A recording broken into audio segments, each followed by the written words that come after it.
Hello guys, स्वागत है आप सभी का हमारी नई वीडियो में। तो ये एक हॉरर मूवी होने वाली है, तो वीडियो को एंड तक जरूर देखिएगा, आपको ज़रूर डर लगेगा। ठीक है, तो वीडियो की स्टार्टिंग में हम देखते हैं कि हमें दो फ्रेंड्स दिखाए जाते हैं। एक का नाम होता है पाम, दूसरा का नाम होता है इन। अब दोनों ही काफ़ी रिच होते हैं, इसलिए दोनों की शौक होती है हॉर्स राइडिंग करने की। और इनके फादर के फ्रेंड्स भी होते हैं, बिजनेस भी होता है। और साल चल रहा था 1999 का। दोनों के पिता एक पेंट हाउस बिल्डिंग बाजार बना रहे थे।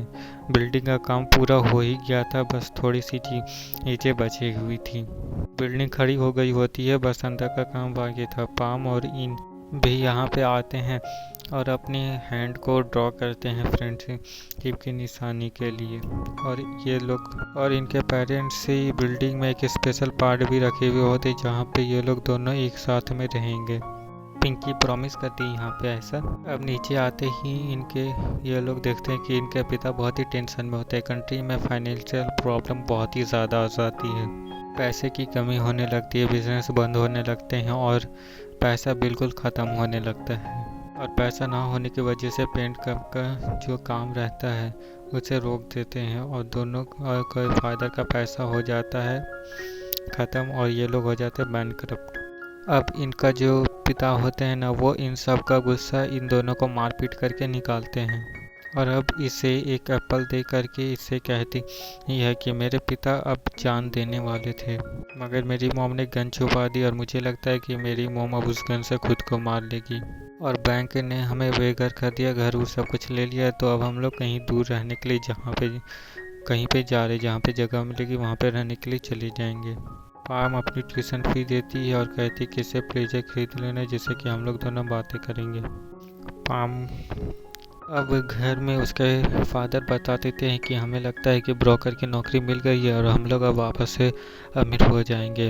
लेकिन पाम की मदर उसे डांट रही होती है कि तुमने आखिर ट्यूशन की फी क्यों नहीं दी थी, क्योंकि उसने इस पैसों से तो प्लेजर खरीदने के लिए उसे दे दिया था। और जब ये पता चलता है ना, तो वो कहती है कि मुझे रोड पे जलेबी बेचने का कोई भी शौक नहीं है, मुझे ये कहते हुए अच्छा नहीं लगता, मुझे शर्म आती है। तो फिर पाम की मॉम कहती है ठीक है चलो निकलो यहाँ से, घर से भागो। और पाम घर से निकल जाती है और इनका मैसेज आता है कि मेरे पिता मुझे मार पीट रहे हैं, मैं तो चली जान देने। पाम यहाँ पे पीछे मुड़ के अपने फादर को देखती है। इसके फादर अपने एक इमेजिनरी क्लाइंट से बातें कर रहे होते, मतलब कि पागल हो चुके होते हैं। तो वो सोचती है कि मैं भी तो जान दे ही देती हूँ, आखिर मेरे भी पिता तो पागल है, तो मुझे भी जान दे देनी चाहिए। तो ये दोनों अब उसी बिल्डिंग में रात को पेंट हाउस में मिलते हैं। ठीक है, और बातें होती हैं और ईब अपनी मॉम की बंदूक भी लेकर के आई होती है। दोनों प्रॉमिस करती है कि हम एक एक करके शूट करके दोनों मर जाएंगे। ठीक है, और ईब ना खुद को शूट कर लेती है, मार लेती है। और ये नज़ारा देख करके पाम डर जाती है और प्रॉमिस में सब कुछ भूल भाल करके सारा डर को साइड करके यार इतना भाग जाती है, घर में भाग जाती है डर के मारे। और उसके बाद ही हम देखते हैं 20-25 साल के बाद का सीन। यहाँ पे पाम अब बड़ी हो चुकी है और बहुत ही रिच हो चुकी होती है। और इससे हमें ये सीखने को मिलता है कि कभी भी प्रॉब्लम का सल्यूशन ये नहीं होता है, प्रॉब्लम का सल्यूशन और भी बहुत कुछ होता है। एक चली गई तो दूसरे ही रिच हो गई। पान की एक बेटी भी होती है जिसके फादर मर चुके हैं और उसकी अभी 15 साल एज हो रही होती है। लाइफ उनकी बहुत ही मस्त चल रही होती है। पाम कर्जे में डूबने लगती है और फिर उसे याद आता है कि अरे मेरे फादर का एक पेंट हाउस भी है ना, तो उसे बेच करके ठीक करके और उससे पैसे से थोड़े कमा सकती हूँ। तो ये इंजीनियर्स को लेकर के पहुँच जाती है उसी पेंट हाउस में बिल्डिंग को ठीक करने के लिए। मगर बिल्डिंग तो आधी उसके फादर की होती है, इसकी फ्रेंड की जो मर चुकी है उसके फादर की। तो इनकी फैमिली को तो बेचना ना पड़ेगा, उन्हें भी इनका कुछ शेयर हिस्सा देना होगा। बेल की पाम की जो लुंडिया होती है वो टॉप फ्लोर पे पहुंच जाती है फोटोज लेने के लिए। ये पता नहीं हर कोई क्यों करते हैं। तो मम्मी और उसकी फ्रेंड का दोनों का हाथ का छाप देखती है। अब उसे क्या ही पता कि यहाँ पे क्या हुआ था, तो वहाँ पे अपना नाम लिख देती है। तभी पीछे डोर खुलता है और डोर में अंधेरा होता है। पूरा 20-25 साल से यहाँ पे कोई आया नहीं होता है। तो अंदर घुस करके देख लेती है क्या कि क्या दिखाई देता है। कैमरे में एक फेस डिटेक्ट हो जाता है और यहाँ पे एक रेडियो भी होता है, 25 साल से ये पड़ा होता है, पता नहीं किसने रखा होगा।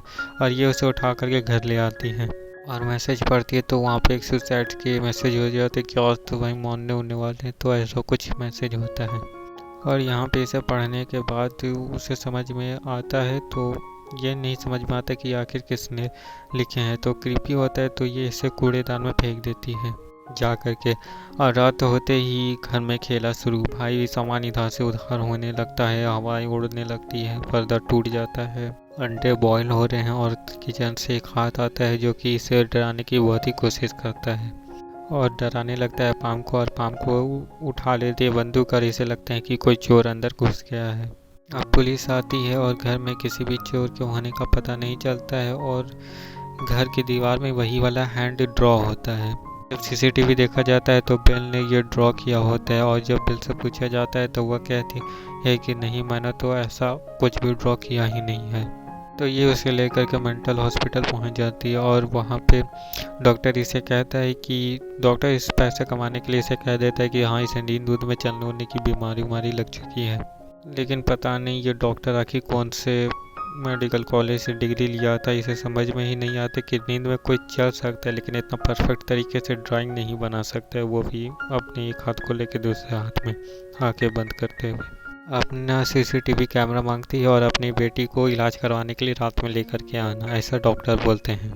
पता नहीं कौन सा इलाज करेंगे। खैर अगले दिन नेपाम आ जाती है उसी बिल्डिंग में और उसके घर जाती है और जाकर के उससे बोलती है कि हमें उसका आधा बिल्डिंग चाहिए। अब उसके फैमिली में उसकी मदर और उसके भाई ही बचा हुआ होता है और उसका भाई उसे कुछ देता है और कहता है कि इसने उसके लिए रखा था कुछ देने के लिए, लेकिन वो तो जान दे करके चली गई थी ना। और वो कहता है कि देखो अब ये मेरे नाम पे है बिल्डिंग, अब मेरे पिता तो रहे नहीं ना इसलिए। और कहती है कि इसका मुनाफा बहुत कम है इसलिए हमें ज़्यादा चाहिए। और वो कहती है कि ठीक है, इसका जो प्रॉफिट होगा ना वो शेयर कर लेंगे हम तुम्हारे साथ। वो साइन कर लेता है वेफर के साथ और घर में आकर के डीलिंग सारी हो जाती है। और वो घर में आकर के जब उस डिब्बे को खोलती है तब वो देखती है कि उसमें हैप्पी बर्थडे लिखा हुआ होता है और साथ में कुछ फ़ोटोज़ भी होती है। और फिर अपने बेटी के सीसीटीवी कैमरा को देखती है तो उसमें कुछ और चीज़ें नज़र आती है, जैसे कि बिस्तर के अंदर से किसी का हिलना। और जब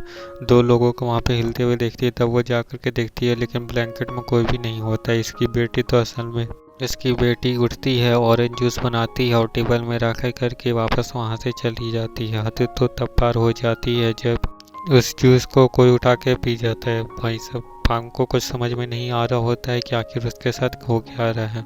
और इसका फेवरेट सॉन्ग गाने लगती है बहुत देर तक चिल्ला चिल्ला करके। इसकी माँ को तो पता चल चुका है कि मेरी बेटी तो मरेगी पक्का है। अब अगले दिन नाश्ता करते हुए उसकी बेटी उसे कहती है कि देखो मम्मी, अब मेरा 15वां बर्थडे आने वाला है, मुझे अपने बर्थडे को सेलिब्रेट नहीं करना है। और जूस पीती है वही ऑरेंज वाला। पाम को अब अपने पुराने टाइम याद आ जाते हैं जब वो लोग दोनों दोस्त हुआ करते थे और उसे समझ आता है कि वही भूतनी उसे की बेटी को मार देगी वही 15वें बर्थडे में और उसकी आत्मा शांत हो जाएगी। पता नहीं मारने से आत्मा क्यों शांत होती है। खैर मैं बता दूं कि ये लोग दोनों जब सुसाइड करने के लिए गए थे ना बिल्डिंग पे, तो उनकी एज भी 15 साल ही थी। 15वें साल का जो बर्थडे था ना उनका, तो वो वही था और सेब वैसा कुछ नज़र आता है। वो उस बिल्डिंग में फिर उस सेब को लेकर के जाती है और उस सेब को उस भूतनी को दे करके कहती है कि भाई मेरे बेटी को छोड़ दो और एक सेब रख लो, ठीक है। और तभी वो देखती है कि एप्पल में कीड़े लग जाते हैं और ये डर के मारे भाग जाती है नीचे। और नीचे जाकर देखती है कि वहाँ पे कोई बच्चे होते हैं और वो उसके पास जाती है, बच्चों के पास। हमको देख कर के डर जाते हैं और ये जाकर के पूछते हैं कि आखिर तुम मुझे देख कर के डरे क्यों। तो वो बताता है कि तुम्हारे पीछे घोस्ट आ रहे होते हैं।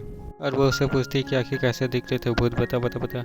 तभी उसकी मदर आ जाती है और कहती है कि देखो मेरे बच्चे से दूर दूर रहा करो, ऐसा कुछ। आम के घर में भी अब सभी एप्पल सड़ने लगते हैं और बेल अब सोते हुए चाकू, लोहा, कीड़ा, कील, चाय की कैंची, जितने भी हथियार होते, बंदूक, बम बारूद, सब कुछ इधर उधर ढूंढने लगती है, कहीं ना कहीं नोकीली चीज़ मिल जाए और मानूँ खुद को और मर जाऊँ, ऐसा कुछ। और लेकिन उसकी मदर ने सब कुछ छुपा दिए होते हैं, ठीक है, सब कुछ छुपा दिए होते हैं। और इसका जो नेक्स्ट पार्ट है तो वो मेरे चैनल पे कल अपलोड हो जाएगा, तो उसे देखने के लिए चैनल को ज़रूर सब्सक्राइब कर लिए, ठीक है। और वीडियो को लाइक करके कमेंट भी करते, वीडियो को लाइक भी कर दो, ठीक है। तो मिलते हैं नेक्स्ट वीडियो में, तब तक के लिए good bye and take care.